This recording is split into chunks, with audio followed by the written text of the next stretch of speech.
ഇന്നലെ ദിയാകൃഷ്ണയുടെ delivery video ഞാൻ കണ്ടത് ശരിക്കും കണ്ണു നിറഞ്ഞുകൊണ്ടാ കേട്ടോ. ചില ആൾക്കാർക്കെങ്കിലും ഇപ്പൊ മനസ്സിലായി കാണും ഡെലിവറി ടൈമിൽ എന്താ സംഭവിക്കുന്നത്, എത്ര വേദന ഒരു സ്ത്രീ അനുഭവിക്കുന്നൊക്കെ. അപ്പൊ നോർമൽ ഡെലിവറി നിങ്ങൾക്ക് മനസ്സിലായി, അപ്പൊ ഈ സി സെക്ഷനിൽ എന്താ സംഭവിക്കുന്നത്?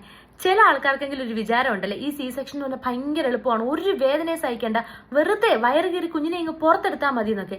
അപ്പൊ അങ്ങനെയുള്ള ആൾക്കാർക്ക് വേണ്ടിയാണ് ഞാൻ ഈ വീഡിയോ ഡെഡിക്കേറ്റ് ചെയ്യുന്നത്. ഞാൻ പറഞ്ഞു തരാമേ സി സെക്ഷനിൽ എന്താ സംഭവിക്കുന്നതെന്ന്. പിന്നെ സി സെക്ഷൻ രണ്ട് രീതിയിൽ ആൾക്കാർ അനുഭവിക്കും. ചില ആൾക്കാർ ഈ നോർമൽ ഡെലിവറിയുടെ പെയിൻ ഫുൾ അനുഭവിച്ചിട്ട് അറ്റ് ലാസ്റ്റ് എമർജൻസി സി സെക്ഷനിലോട്ട് പോകും.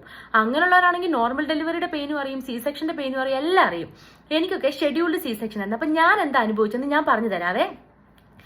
എന്നെ ആദ്യം ഒരു പ്രീ ഒ പിയിലോട്ട് കൊണ്ടുപോയി, അവിടുന്ന് ഓപ്പറേഷൻ ടേബിളിലോട്ട് കൊണ്ടുപോയി. ഇതിന്റെ ഇടയ്ക്ക് ഞാൻ അനുഭവിച്ചൊരു മാനസിക സമ്മർദ്ദമുണ്ട്.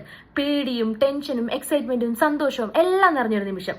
അങ്ങനെ ഓപ്പറേഷൻ ടേബിളിലെത്തി എന്നെ കാത്തിരുന്നത് ഒരു അനസ്തേഷ്യ ഡോക്ടറായിരുന്നു. അതും ഇത്രയും വലിയൊരു സൂചിയും പിടിച്ചോണ്ട് സ്പൈനൽ അനസ്തേഷ്യ തരാൻ വേണ്ടി.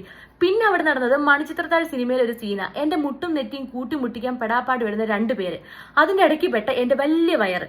അങ്ങനെ എങ്ങനെയോ ഒരു സ്പൈനൽ അനസ്തേഷ്യ ഒക്കെ തന്നു. അങ്ങനെ സ്പൈനൽ അനസ്തേഷ്യ കഴിഞ്ഞു, എന്റെ ഓപ്പറേഷൻ കഴിഞ്ഞു, കുഞ്ഞിനെ കണ്ടു. അങ്ങനെ എന്നെ ഒരു പോസ്റ്റ് ഒപ്പിയിലോട്ട് വിട്ടു.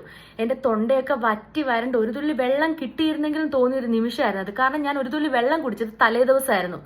അങ്ങനെ വെള്ളത്തിന്റെ വില അറിഞ്ഞൊരു നിമിഷമായിരുന്നു. അങ്ങനെ 24 മണിക്കൂർ കഴിഞ്ഞ് ഒരു തുള്ളി വെള്ളം കിട്ടിയപ്പോൾ സ്വർഗം കിട്ടിയൊരു ഫീലായിരുന്നു എനിക്ക്. അങ്ങനെ വെള്ളമൊക്കെ കുടിച്ച് ഇങ്ങനെ കിടക്കുമ്പോഴാണ് ആ സമയം വന്നെത്തുന്നത്. അതായത് first work after C section. C section കഴിഞ്ഞുള്ള ആദ്യത്തെ നടത്തം അത് അനുഭവിച്ച ഒരമ്മമാരും അത് മറക്കത്തില്ല കേട്ടോ ജീവിതത്തില്. കാരണം നമ്മുടെ അടിവയറ്റിൽ 7 ലെയറാണ് കട്ട് ചെയ്തിരിക്കുന്നത്. ആ 7 ലെയർ കട്ട് ചെയ്ത് ആ മുറിവും വെച്ചോണ്ട് നമ്മൾ എഴുന്നേറ്റിരിക്കണം. ശരിക്കും ഒന്ന് അനങ്ങാൻ പോലും പറ്റത്തില്ല. നമ്മൾ എഴുന്നേറ്റിരുന്ന് നമ്മൾ നടക്കണം. നടന്ന് നമ്മൾ സ്വന്തമായിട്ട് ബാത്റൂമിൽ പോകണം. നമ്മളെ 2 നേഴ്സുമാർ പിടിക്കുകയൊക്കെ ചെയ്യും. പക്ഷെ ആദ്യത്തെ ചുവട് വെക്കുന്നുണ്ടല്ലോ, അത് ശരിക്കും വലിയൊരു ടാസ്കാണ്. അത്രയും വേദന നമ്മുടെ ജീവിതത്തിൽ ഒരിക്കലും അനുഭവിച്ചിട്ടുണ്ടാവത്തില്ല. അതുപോലത്തെ വേദന നമ്മൾ അനുഭവിക്കുന്നത്. അങ്ങനെ നമ്മൾ ആ ഫസ്റ്റ് വോക്കൊക്കെ കഴിഞ്ഞ് നമ്മളെ നമ്മുടെ റൂമിലോട്ട് പറഞ്ഞു വിടും. റൂമിൽ ചെന്നിട്ടുള്ള നെക്സ്റ്റ് 2 ഡേയ്സ് നമ്മൾ ഈ വേദനയും വെച്ചോണ്ട്, നമുക്ക് തിരിയാൻ പോലും പറ്റാത്ത വേദനയാണ്. ആ മുറിവിന്റെ വേദനയും വെച്ചോണ്ട് നമ്മൾ എഴുന്നേറ്റ് നമ്മൾ കുഞ്ഞിന് പാല് കൊടുക്കണം, നമ്മൾ എഴുന്നേറ്റ് നടക്കണം, നമ്മൾ കുളിക്കണം, നമ്മുടെ സ്വന്തമായിട്ട് നമ്മുടെ എല്ലാ കാര്യങ്ങളും ചെയ്യണം. അപ്പോൾ ഒക്കെ നമ്മൾ അനുഭവിക്കുന്ന ഒരു വേദനയുണ്ടല്ലോ, ആ 2-3 ദിവസത്തെ വേദന നമ്മൾ ഒരിക്കലും നമ്മുടെ ജീവിതത്തിൽ ഒന്നിലും അനുഭവിച്ചില്ലാത്തൊരു വേദനയായിരിക്കും അത്. ഈ വേദന എല്ലാം സഹിച്ചിട്ടും നമ്മൾ കേൾക്കുന്ന എന്താ, സിസേറിയൻ ആണോ, ഒരു വേദന അനുഭവിക്കാത്ത പ്രസവ, വേദനയാതെ വയറ് കീറി വെറുതെ കുഞ്ഞിനെ പുറത്തെടുത്തൊരമ്മയാ.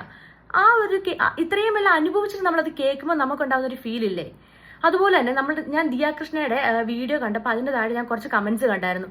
അതായത് ഈ പ്രസവിക്കുന്നതൊക്കെ വലിയ കാര്യമാണ്, ഇതൊക്കെ എല്ലാവരും ചെയ്യുന്നതല്ലേ? ശരിക്കും അതൊരു വലിയ കാര്യം തന്നെയാ. ഇപ്പൊ നോർമൽ ഡെലിവറി ആയിക്കോട്ടെ, സിസേറിയൻ ആയിക്കോട്ടെ, എന്താണെങ്കിലും അത് വലിയ കാര്യം തന്നെയാ. അത് എല്ലാത്തിലും വേദനയുണ്ട്. എല്ലാം കഷ്ടപ്പെട്ട് തന്നെയാണ് പ്രസവിക്കുന്നത്. കഷ്ടപ്പെട്ട് 9 മാസം കൊണ്ട് നടന്ന് വളരെ ബുദ്ധിമുട്ടി തന്നെയാണ് പ്രസവിക്കുന്നത്. അപ്പം അതിനെ റെസ്പെക്ട് ചെയ്യണം.